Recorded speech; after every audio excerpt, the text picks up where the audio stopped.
So how do you draw from a Safariland ALS active retention holster? That's a question that I've gotten quite a few times in the last couple years, and I wanted to make a video about it. So in this video, we're going to dive into how I do it, why I do it like I do.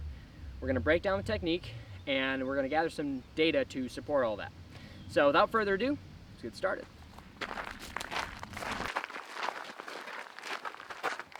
Okay, so let's get an initial baseline here. So we're going to get some initial data to kind of work off of. So to start off with, I've got a shot timer. I've got a target here at 7 yards, clean target.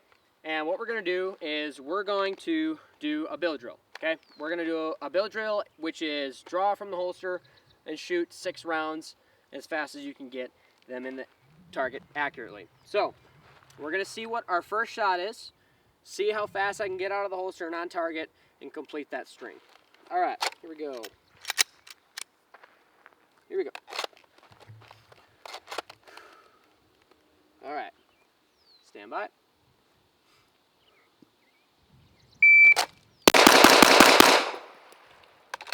Okay, let's check the hits. All right, that was my first shot, unfortunately. That was a Charlie, but the rest of them I got in the A zone. Okay, so that was in a 179. So first shot we got in a .86. That's pretty fast. We could do a little better, and we're gonna work that time down a little bit. Go ahead and paste these up here. So there's two kinds of retention when it comes to holsters, right? So you have there's two kinds of holsters. There is passive retention holsters and there's active retention holsters. So passive retention holsters, right? Most of you guys probably know. It is usually a holster that is custom fitted, form fitted around the gun, and the only retention that's holding the gun in the holster is friction. It's just the friction around the gun itself, right? Then we have active retention holsters, which is something like this, which is an active retaining device, mechanical device of some sort holding the gun in the holster, such as the Safariland ALS, or automatic locking system, to where no matter how hard I pull it, it's going to stay in that holster, okay? So what we have to do, this specific holster has this ALS nub, this little lever right here that we have to push back in order to get the gun out of the holster. There's a little lever in there that hooks onto the ejection port of the gun. It is, in my opinion, the best active retention holster on the market. It's super popular among law enforcement and military units, as well as widespread civilian use, right?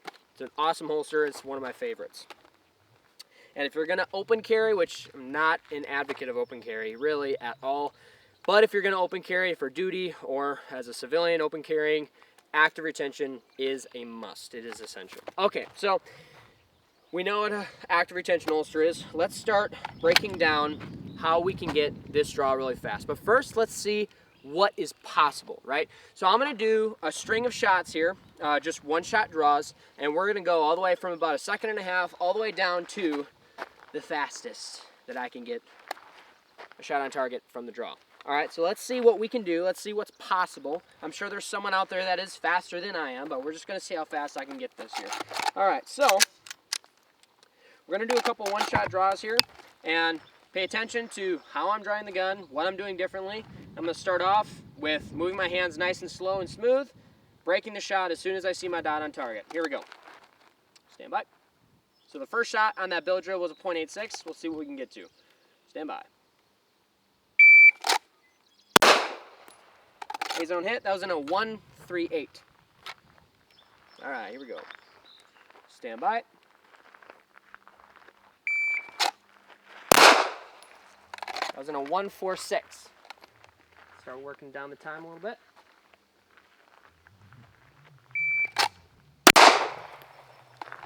That was in a 113.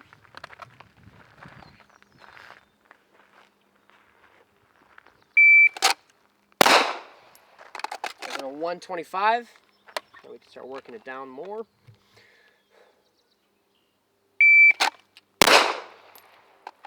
That was a 102. Now we're going to start moving into sub-second territory. Here we go. Okay, that was a Charlie. 9.6. Here we go.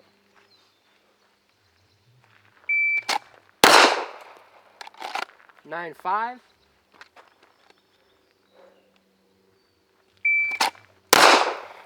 Another Charlie, but we're in the 8s now, 0.89.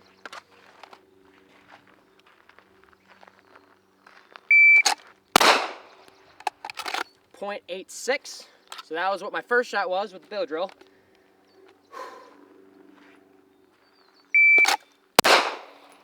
Okay, 0.85. We're getting there. See if we can get into the 7s. Here we go. Okay, 0.75. Let's see if we can get even faster than that. 0.72. Here we go.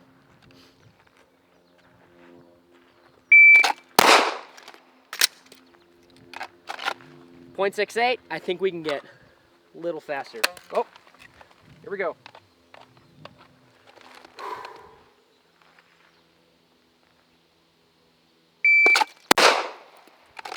Ah, 0.68 again. One more time. Here we go. 0.62. Okay. So let's check the hits really quick. See where we're at here. Now, got some A zones, got some Charlies. No deltas though, which is good. So a couple of these ones is when I really started bringing down the time to like the 0.7s, 0.6s, right? I cannot guarantee A zone hits in under 0.8 seconds. That's just my personal ability, but I can shoot in a 0.62 from an active retention Safariland ALS holster. So how do I do that? Well, let's start breaking it down. So I'm gonna kind of walk through some of the steps of the draw too, incorporating into this. So the first thing is, I see a lot of people that will draw out of a holster, especially an active retention holster, and the first thing they're doing is coming up and down on it, almost like a snatch, to make sure they get that gun out of the holster. And that's not bad, but it's inefficient because you're coming up and over the gun, and it's just unnecessary movement when we can just come right to the gun, right? It's not a scoop draw where I'm just sweeping up, right? I'm coming to it. I'm coming to the gun and bringing it out of the holster. So, first things first, right? First position, the first thing I'm thinking about is where are my hands and arms when I'm starting this process, right? So what I like to do is I like to take my forearm and kind of rest it against the butt of my handle, okay, on my grip. And also, when I have a mag in the front, I like to kind of rest my forearm on my mag as well. So I have contact with the gun. I'm not in the back here ready to, you know, to try and find the gun and get weird, or I'm not hands in front. A lot of police officers will do this this type of thing, you know, in the academy or whatever, however it is that you normally stand. But I like to have a neutral starting position where I'm touching my gun, and I know that's exactly where I need to go. It's like my reference point in my mind. So the first thing I'm thinking about is getting to the gun, moving both of my hands at the same time. Support hand draping forward kind of in front of me, touching my stomach, and my hand getting my first master grip on the gun, right? My strong hand. I'm not bringing my support hand up to my chest. I'm not doing this action, you know, coming out here and then bringing my grip in. I want to bring it right to where my grip is going to meet, and I can get my two hands, start building my grip, so I can shoot as soon as I'm up on target. So, got both hands to the gun, first step. Next step is getting my thumb. Because of the way this holster is designed, extremely intuitive design, when I grip my gun, kind of right below my knuckle here on my thumb is going to be what's depressing this little nub. Now, I have an OT Defense enlarged nub on this, which makes it a little bit easier, a little bit more consistent, and I really dig that.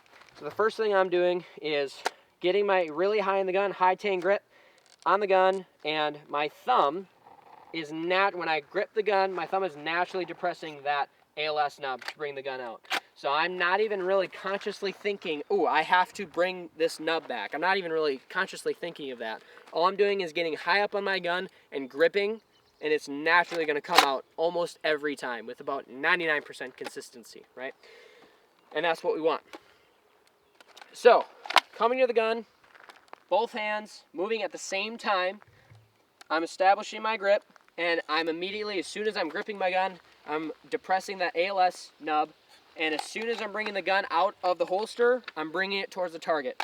I'm not going to come up to here and press out. There's no need to do that. It's old doctrine and it's inefficient. There's no need to do that. As soon as my gun is clear of the holster and my weapon light, I can start bringing it towards the target, right? I'm not sweeping up. I'm also not, you know, slamming down on it. I'm coming with kind of a straight line from the holster, just like that.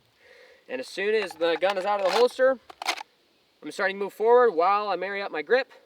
And then from here, I can start with my muzzle oriented downrange. I can start prepping the trigger to the wall, stay on the wall, build my grip as tight as I can get it. And as soon as I see my dot on my acceptable sight picture, on my target zone, I can break the shot. As soon as my dot or my sights tell me that I have an acceptable sight picture, I can break the shot. So, a lot of people like to overcomplicate this, but it's really fairly simple, right? It takes a lot of reps, and just like anything, it just takes a lot of time and reps to get good at. But I highly encourage you to try not coming up and slamming down on it. A lot of people do that, and it's just unnecessary. And so the way I'm able to get this gun out so fast is with no added movement, no excessive movement, and to get the gun out as fast as possible. So I'm going to do it a few more times here to kind of demonstrate, and we'll see what we can get here. We got a few more shots left. Let's do this. Now I'm going to guarantee A-zone hits with these. Here we go.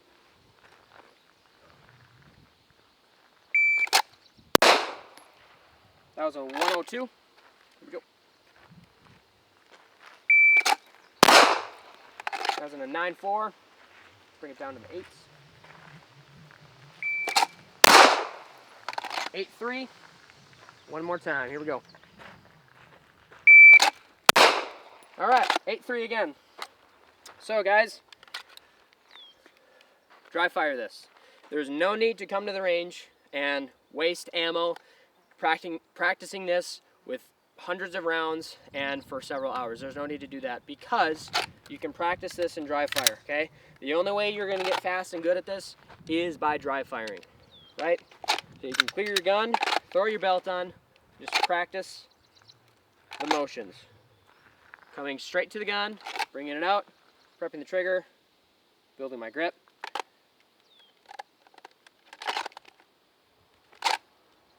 And if you find yourself getting caught up on the ALS doing this sort of action, restart, analyze what was going wrong, why did that happen, and fix it. Don't think about the ALS. Get that ALS right below that knuckle, that first knuckle on your thumb, and just simply grip your gun, and it will naturally come out. So guys, hope this was helpful. Get out, train hard, and let me know in the comments if this was helpful for you.